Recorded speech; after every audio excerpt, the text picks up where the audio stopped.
Thank you, Mr. President, and let me thank Chairman Carper and Ranking Member Capito and my counterpart on the subcommittee on infrastructure, Senator Kramer, for bringing us to this moment where we'll soon be voting on the Water Resources Development Act.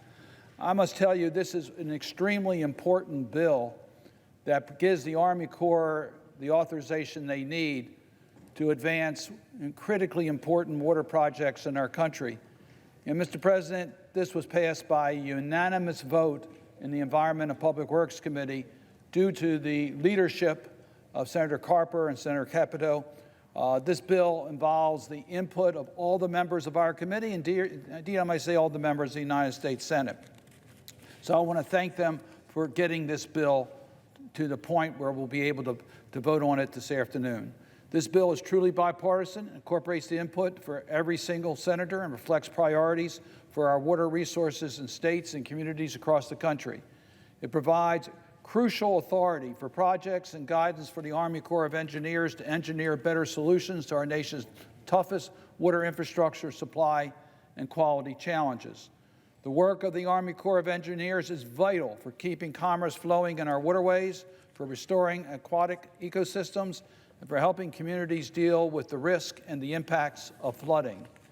In my state of Maryland, we have challenges in all of these areas, and we are partnering with the Army Corps to address them.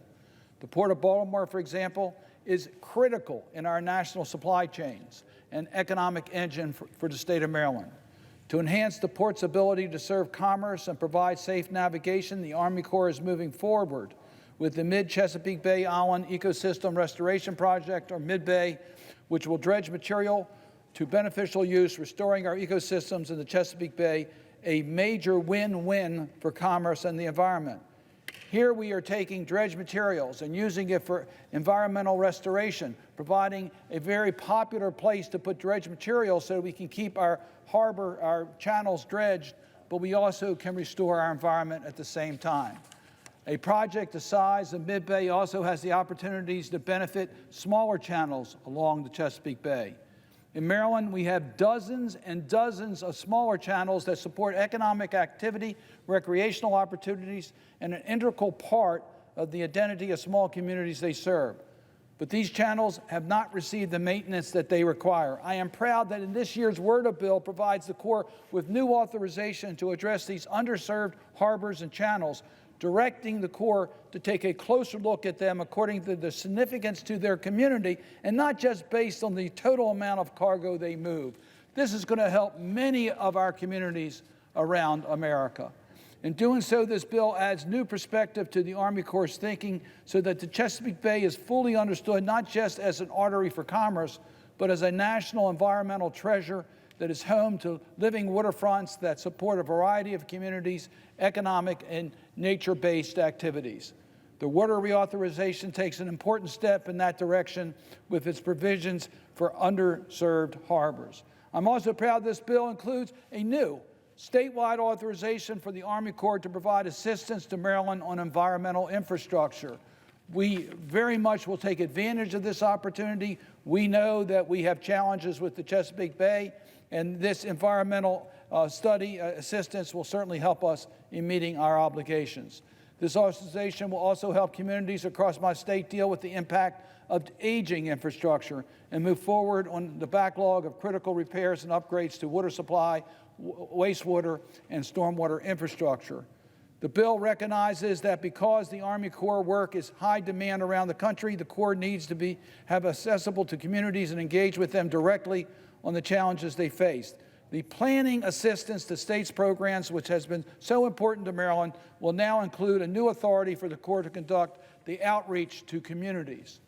The Army Corps is carrying out its important work on navigation, flood risk mitigation, ecosystem restoration, and environmental infrastructure against the backdrop of worsening climate crisis. This reality is forcing us to act with new urgency to protect our communities from multiple hazards that our country is already experiencing with increased frequency and severity, including concentrated catastrophic rainfall events, sea level rise, and the associated erosion and flooding that these impacts bring. It is also forcing us to prioritize the restoration of ecosystems harmed by climate change that can still play a role in building resilience. All that is incorporated in this bill that will be able to have those tools that are available. I just want to mention one example of marshlands that absorb tons of carbon dioxide in the U.S. each year, and they buffer waves and reduce flooding during storms. We held a hearing in Environmental Public Works Committee yesterday. It was a good hearing in how we can get carbon capture. Well, one of the ways we can get carbon capture through natural causes is to restore wetlands, which trap carbon. And this bill will allow us to move forward in that direction. And finally, I want to note that this year the Army Corps of Baltimore District is celebrating its 175th anniversary. I congratulate the Baltimore District on this important milestone.